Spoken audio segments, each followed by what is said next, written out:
Bueno, y con esto me gustaría empezar a hablar un poco acerca del Barça de Xavi Hernández.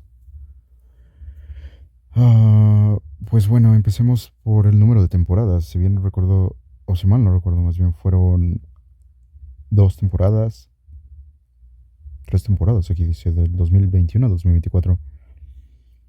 Bueno, alrededor de tres temporadas. Si bien llega en fecha 12, fecha 9, cuando el Barcelona estaba en media tabla baja de la liga. Recordemos que en esa temporada ese Barca logra apretar un poquito y quedar en segundo, si mal lo recuerdo. Ah, mira, aquí está en el Transfer Market.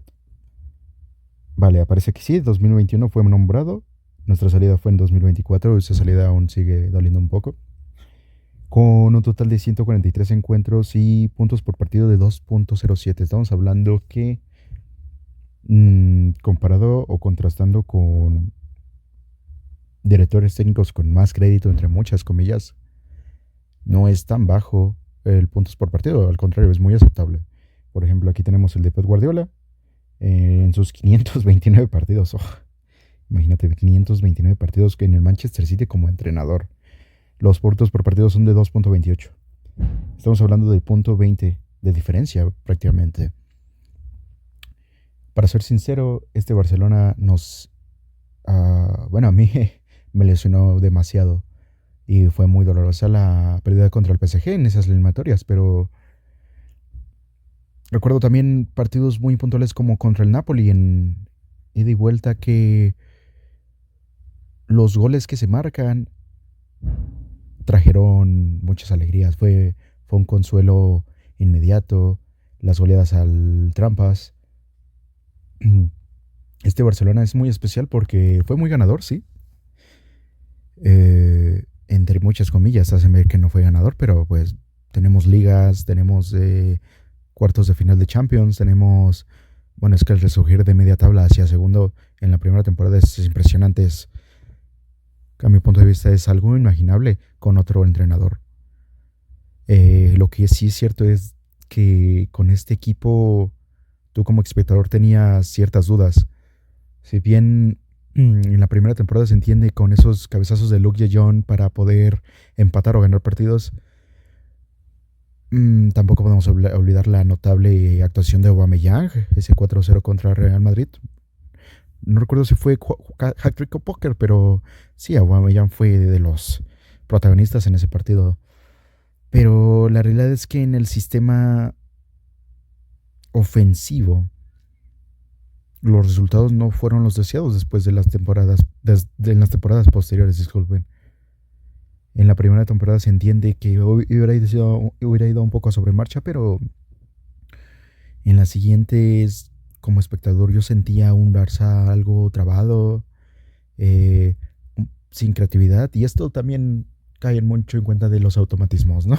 Todos hablan de automatismos y quejarse del césped y todo eso, y es ridículo como este madridismo sociológico siempre se ha esmerado en demeritar a los grandes entrenadores del Barcelona, ¿no? Y la verdad es que Xavi sufría robos uno tras otro en partidos, faltas que no eran cometidas. Recuerdo mucho esa de, ¿cómo se llamaba este chico joven de Brasil? Vitor Roque. Primer partido, primeras dos faltas a la calle, roja. Bueno, amarilla y roja, ¿no? Fue impresionante. Y también esa agresión, yo nunca, no sé, han pasado tantas cosas con el Barcelona estos últimos 4 años que, que es hilarante, es para... Es tremendo guión cinematográfico, ¿eh? Pero la frustración que uno como espectador, como fan de este equipo, ha sido sometido es impresionante. Ves como a tu equipo jornada tras jornada sufre de golpes, de barridas súper malintencionadas, de agresiones, tanto verbales como físicas. Recuerdo mucho la vez que estaban picando a Rafinha. Rafinha no se aguantó y se terminó con roja. A pesar de que le habían pegado unos 5 o 6, no sé cuántos patadones a Rafinha, terminó el expulsado. Es que, ay, esta liga del régimen, ¿no? Esta liga del trampas. Ojalá se haga lo de la Superliga o algo, porque si estamos así con el Barcelona en esta liga, más de uno va a terminar con un cuadro de estrés, ¿eh? En serio, o sea, y me río para no llorar o para no enfurecerme, porque ver un partido del Barcelona, muy aparte del trampas, con equipos de media tabla para abajo, es insufrible. Cortes de circulación de juego constantes, pérdidas de tiempo. Lo del Getafe hace 3 semanas es impresentable. El Barcelona, vamos todo y contra todos, ¿no? Pero pues es lo especial de este equipo, que a pesar de tener a todo y contra todos, estamos, o bueno, estar ahí. Y es un gusto ver ese equipo, pero frustra demasiado, demasiado ver tantas agresiones, tantos robos, tanto todo. Y bueno, regresando al tema de Xavi. En defensiva muy bien, ¿eh? Esa back, esa Valde, Araujo, Christensen, Condé, de las mejores defensivas que he visto. Un bloque sólido en el donde Condé, recuerdo, tenía este capricho al principio con Xavi, ¿no? De querer ser central, no quiero ser central. Y recuerdo muy bien, a mí me impresionó la primera vez que vi a Araujo de lateral y Condé de central fue como de, pero ¿por qué? ¿Qué estamos haciendo? ¿Por qué estamos jugando con Araujo de central? Si bien en dos clásicos fue una muy buena forma de tener esas embestidas locas de Vinicius con su velocidad. Ver a Araujo de lateral era sacrilegio. Y desafortunadamente Araujo no se encuentra en un momento muy brillante. Sigue siendo de los mejores centrales mundiales, pero desgraciadamente en la actualidad no está muy fino. Pero cuando era la back, es que Araujo era el mejor central del mundo fácilmente. Christensen y sus salidas limpias, Araujo y sus recortes. Valde, me recuerdo que tenía muchísima más producción con Koundé. Tal vez ahora tenemos una imagen muy marcada en donde Koundé está yendo muy al ataque. Pues el ejemplo más... Ay, me están hablando aquí, no, perdón. El ejemplo más marcado es pues el golazo para cerrar la Copa de España. Fue un tremendo golazo. Y pues fue por una de las proyecciones de Koundé. Pero si bien recuerdo, con Xavi al principio no hacía tantas proyecciones de ataque. Era más encargado a Valde. De hecho, estas últimas jornadas he extrañado mucho a Valde. Nos hubiera venido demasiado bien contra el Inter. Pero bueno, el mundo es así. No vamos a cambiar las cosas que han pasado, ¿no? ¿Qué otra cosa es destacable? Bueno, Ter Stegen siempre ha sido confiable. Fiable desde que empezó en el Barcelona.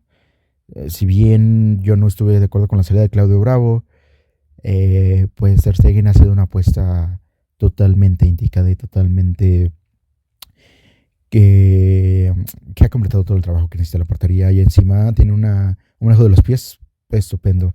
Podemos recordar en esta temporada actual, Iñaki Peña al menos tiene esa parte, pero no tan desarrollada, y con lo de este partero polaco, Szczesny. Con Szczesny cada que salía era un mini infarto de no, que no salga. Es mejor que no nos aprieten tanto porque Szczesny va a tener que salir. O que no manden jugadas desde desmarque o el balón al área, porque si tiene que salir Szczesny uno contra uno, es amarilla o roja casi seguro. Szczesny es un portero impresionante bajo palos, pero le hace falta un poco eso. Y también me di cuenta que esas salidas hacia tiros de esquina se le dan muy bien. Entonces, bueno, Ter Stegen estuvo más o menos estable con Xavi. En la media teníamos a un Pedri que estaba dando el punterazo. Si bien desde mi punto de vista en esos años Pedri no tenía tanto protagonismo, el desarrollo de Pedri era más que suficiente. Estaba más que...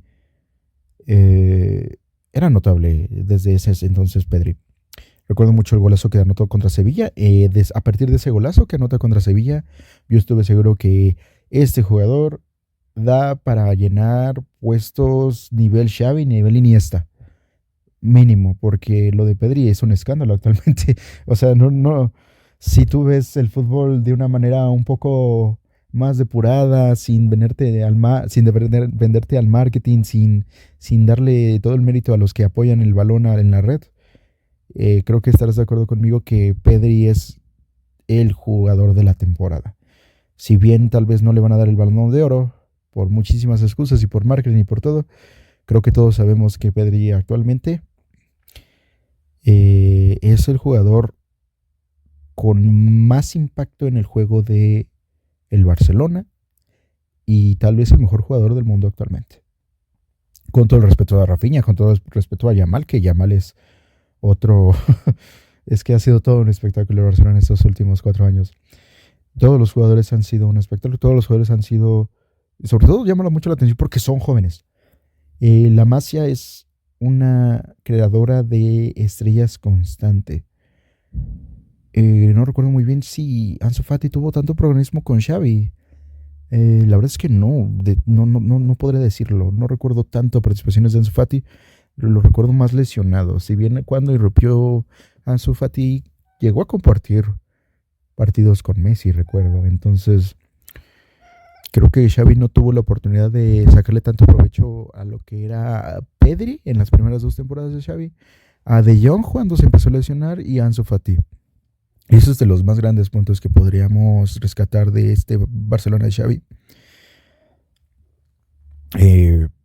Desgraciadamente no tuvo el apoyo. Bueno, es que lo de la solicitación financiera del Barcelona es es todo un tema. Podríamos decir que pues bueno, la inversión que tuvo Xavi en el Barcelona, independientemente de los bombazos que ponemos en Koundé o Lewandowski o así, la inversión real que tuvo el Barcelona en Xavi fue Oriol Romeu, 4 millones de euros, si no mal recuerdo, 3, 4 millones, y ya, eso fue lo que se invirtió el Barcelona en Xavi. Me parece que Xavi estaba pidiendo como loco un pivote, después de la salida y la pérdida de Sergio Busquets. Esta posición en el Barcelona nunca ha sido llenada de nuevo y pues bueno, el hueco que ha dejado Sergio Busquets en el Barcelona es irreemplazable. Es igual como es un tema muy parecido al de Messi. Tras la salida de Messi, si bien Yamal viene a cubrir esa misma banda, no es el mismo rol bajo ningún concepto. A Messi tú le puedes dar el balón desde media cancha y puede darte un pase al hueco, puede darte un pase bombeado, puede darte un cambio de juego que cambie totalmente la jugada. Obviamente pues es un cambio de juego. Pero lo de Messi era especial. No estoy diciendo que Yamal no sea especial, no. Simplemente son perfiles similares y tal vez en el drible, en quitarse a oponentes, pero Messi te podía arrancar desde media cancha y hacerte goles. Y lo de Lamil, me gusta más el juego, si somos un poquito más objetivos, me gusta más el juego de Yamal porque es mejor tácticamente. Si Messi no tuviera este dominio de poderse quitarse a rivales a diestra y siniestra, sería un constante peligro de pérdidas de balón. Pero como Messi no perdía el balón, pues no pasaba nada. El continuo juego del Barcelona podía desarrollarse como estábamos acostumbrados, tan acostumbrados.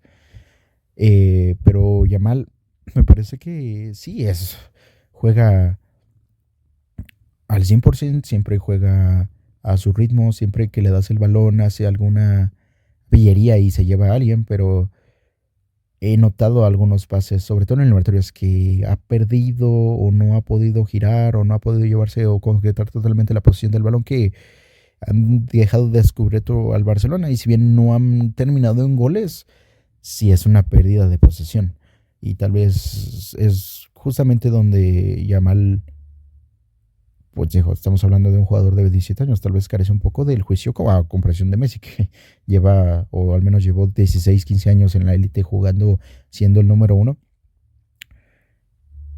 Yamal, pues afortunadamente tiene un amplio espectro de mejora. En definición, hay los tiros de Yamal son impresionantes, pero hay algunos que dejan un poco que desear y la mayoría de dribles son exitosos. Sin embargo, han habido veces peligrosas en donde se ha perdido la posición por Yamal.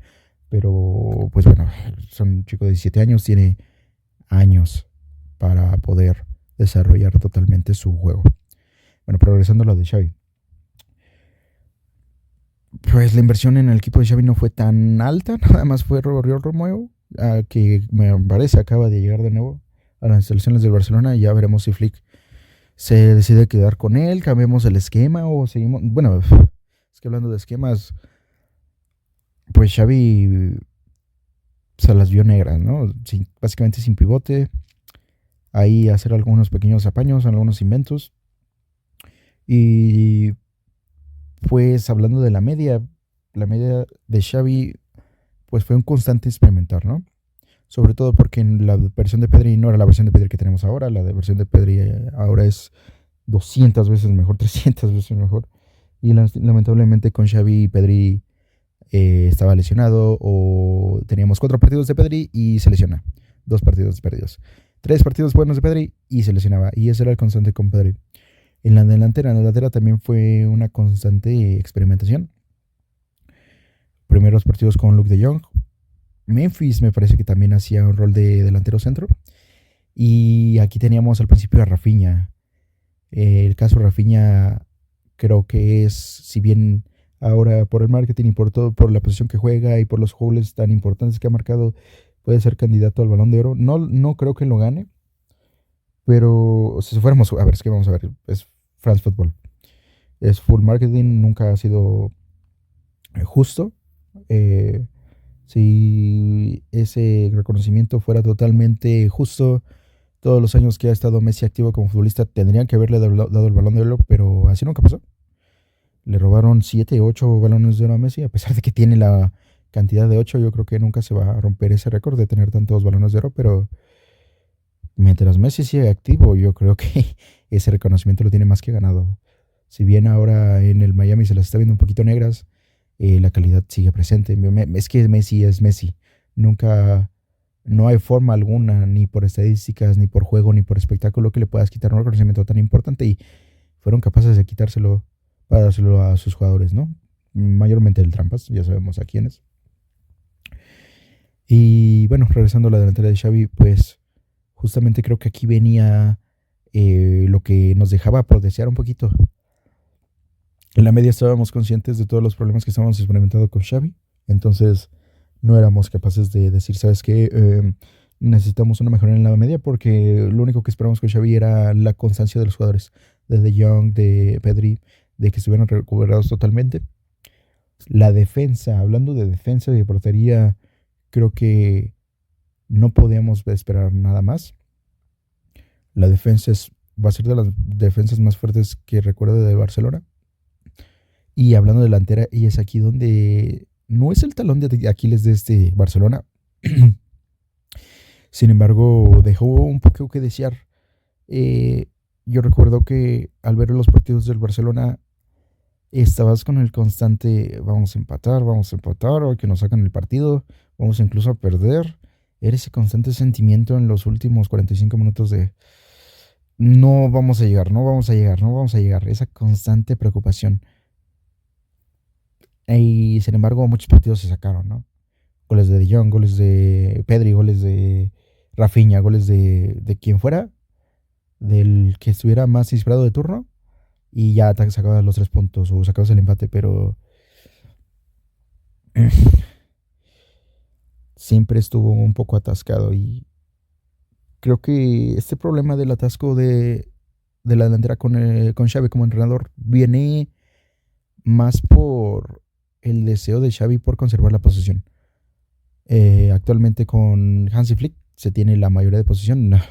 Palizas le han metido al Atlético de Madrid, al Real Madrid, de posesión 76, 72, 65. Es una salvajada lo que es actualmente el Barcelona, en serio. De los Barcelonas más fuertes de toda la historia, probablemente que existen. Pero con Xavi, a pesar de que se tiene la posesión, estoy seguro que si se pudiera lanzar por el mapa de calor, la gran posesión, la mayor parte de la posesión era de media cancha, de 3 cuartos de cancha para abajo, porque cuando llegábamos al último cuarto de cancha era cuando los jugadores daban pases de más o cuando no atrevían. Bueno, hubieron incontables ocasiones en donde yo gritaba dispara, dispara, tira, tira, tira, y los jugadores decidían pasarla atrás o darle vuelta o cambio de fuego, y era como mm, creo que es también por el tipo de juego que siempre teníamos con Xavi. Por lo regular estábamos acostumbrados con Neymar y con Messi en ese 2014-2015 que ellos salieran con explosividades y las bandas. o que se llevaran a muchos jugadores. Pero cuando el balón pasaba por Xavi, era un poco esa sensación de vamos un poco atrás, vamos a recuperarnos, a reordenarnos como debemos de plantearnos en media cancha, vamos a establecer bien nuestra defensa y vamos para adelante.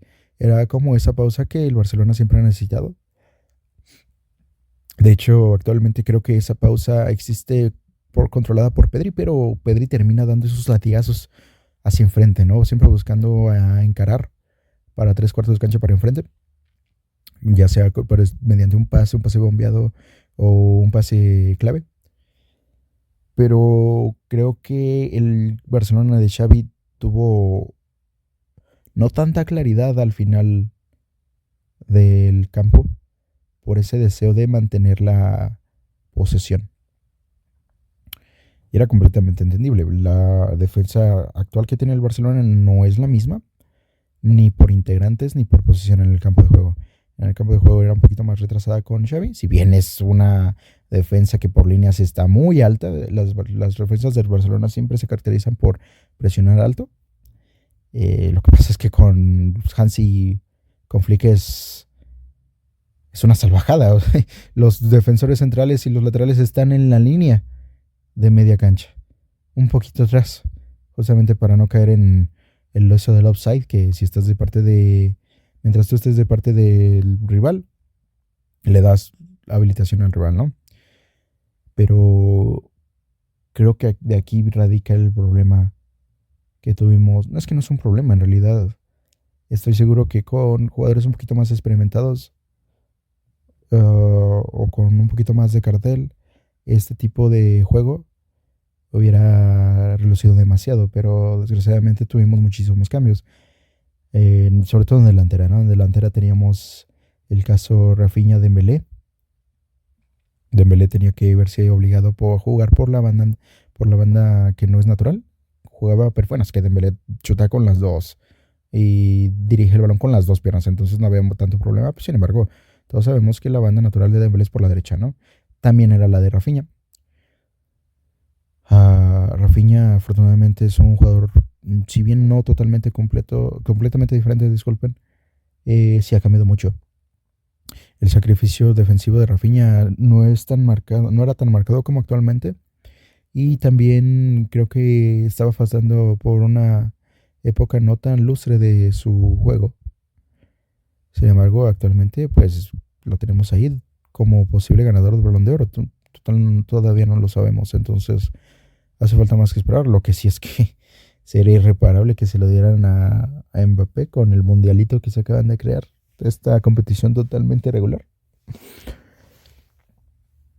Pero bueno, ese es mi resumen del Barcelona de Xavi. Como anécdota más dolorosa, sinceramente, fue la de PSG. Fue en Montjuic. Sí, fue Montjuic. Montjuic. Fue en casa. Sí, fue en casa. La ida 4-0, 4-0, 3-0 para allá en París. Creo que fue de los momentos en donde me digna decir, creo que sí estamos de vuelta.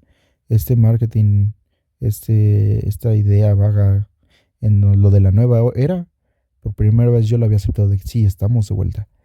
Y regresar a campo local. Lo que pasa es que las competiciones de Champions, eh, pues creo que son un poco injustas, pero también hay que saber ganarlas. Al final de cuentas, creo que el Barcelona siempre va a estar con todo y contra todos porque a todo el mundo le gusta politizar el fútbol, a todo el mundo le gusta meter temas que no son fútbol, pero que afectan totalmente la visión, tanto de periodistas como del público, como de personas incluso ajenas. Entonces el Barcelona siempre va a tener ese estigma, ¿no? Pero bueno, esas son otras cosas y otros temas políticos que yo como latinoamericano no quiero meterme. Cada quien trata de ver las cosas políticamente como piensa. Y pues bueno, también nunca he tenido la posibilidad de estar en España, entonces no sé muy bien cómo sea el tema político, pero el punto de vista externo que puedo dar es que el fútbol al menos en España, es totalmente politizado y tenemos el régimen y bueno, tuvimos el régimen, ¿no? El equipo del régimen, el equipo que tanto les gusta a los conformistas. Y ya saben de qué estamos hablando. El trampas, tramposos. Pero bueno, regresando al tema PSG, si bien no llega a soltar la lágrima, no creo que hay temas más delicados como para poder soltar una lágrima. El fútbol es fútbol, el fútbol es entretenimiento, pero pues también tenemos que entender que es mi entretenimiento favorito. Entonces, ese día íbamos ganando, me parece 1-0. Y el balón que tuvo ahí en la frontal Lewandowski no pudo concretar, que pasó rozando el palo, el travesaño, me parece. Desde ahí me sentí incómodo. Fue como de, oh, y entraron los fantasmas y los horrores. Nos echan, que nos echan, que nos echan. Es que si no acabamos con estos, nos echan. Siguientes 3 jugadas, Araujo no es que se haya hecho expulsar, pero no entiendo por qué no dejó pasar a Barcola. Era minuto 26. Era un minuto muy temprano para hacer ese tipo de faltas. También que una misma jugada con el Bayern, me parece que no fue marcada como roja, para Araujo sí. Y es que ese tema de siempre querer perjudicar al Barcelona es algo de estudiar, ¿eh? Es ese madrismo sociológico que existe incluso en las escrituras de arbitraje de la UEFA. Es tema de tesis, ¿eh? Es tema de estudiarse. Pero bueno, al ver la roja de Araujo, minuto temprano del primer tiempo, anotan goles, llegó al descanso, creo que nos fuimos con ventaja todavía de un gol. Yo sabía que nos iban a sacar. Y fue muy triste, sí, porque después de tanto esfuerzo, después de haber soportado tantos robos, después de ser el Barcelona, con todo lo que rodea ser el Barcelona, se sintió simplemente crudo. Y bueno, ya en el segundo tiempo yo solamente esperaba el gol definitivo. Sucedió. El Barcelona en los últimos minutos a la desesperada creo que se arribó o trató de aventarse al ataque, pero pues no fue posible. Y teniendo en la otra banca de director técnico a un experimentado como Luis Enrique, pues menos. Entonces, roja, remontada y a casa, ¿no? Bueno, a casa, pues sí estábamos en casa, pero todo un tema el equipo de PSG también. Que vamos a ver entre PSG y Inter por temas políticos, que no gane nunca el PSG ningún título. O sea, sí lo tenemos claro.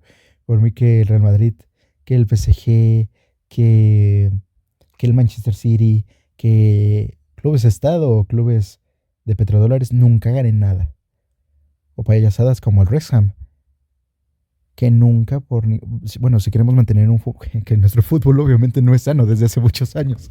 Creo que ni siquiera desde que inició, pero bueno, nos hacemos los locos, ¿no? Pero sí, ese tipo de juegos, clubes Estado, petroequipos o equipos que compra cualquier payaso para mantener la tradicionalidad de fútbol, creo que no es nunca bueno que ganen nada. Pero bueno, para esta final del 31 de mayo, pues esperemos que... Es que también está esa espinita del Inter, ¿no? Sobre todo que nos han robado. Pero bueno, eso ha sido para otros... Sería para otro video. Era nuestro triplete y nos lo quitaron. Muchos comentan que la Champions es una competición que no deberíamos darle tanto peso. Y estoy totalmente de acuerdo. Sin embargo, desde mi ideología personal, creo que si estás en una competición, sea de la naturaleza que sea, y sin importar qué tienes en contra, tienes que ganar. Tenemos que ganar, tienen que ganar, y pues es buscar esa excelencia, ¿no? Que incluso al tener un equipo con excelencia, es muy poco probable que se gane un triplete o que se gane todo lo que juegas. En algún momento vas a perder y ese tipo de juegos, sobre todo en Champions, es una moneda al aire. Esa presión, esos fantasmas que existen alrededor de esta competición son impresionantes. Pero bueno, a la gente le gusta ese tipo de conversaciones porque son más emocionantes, pero cuando te paras a ver un poco y lo analizas, se quita toda la emoción, ya que, bueno, lo tenemos con la final de fútbol mexicano. Los dos equipos no hicieron nada en la final de vuelta y dejaron para toda la tarea para el segundo partido, ¿no? O sea, el que vio la final de ida, 2 horas y media, 2 horas de su vida totalmente desperdiciadas. Pero bueno, algún día también hablaremos de fútbol mexicano. No me gustaría nunca. El fútbol mexicano es un meme constante. Pero en algún momento tocaremos tema de ello en el canal. Pues nada, tener a Xavi como director técnico del Barcelona fue toda una ilusión, fue todo un orgullo, fue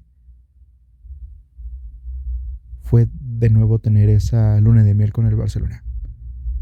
Porque sentías la ilusión de los jugadores que, digo, siguen siendo jóvenes, por Dios, ¿no?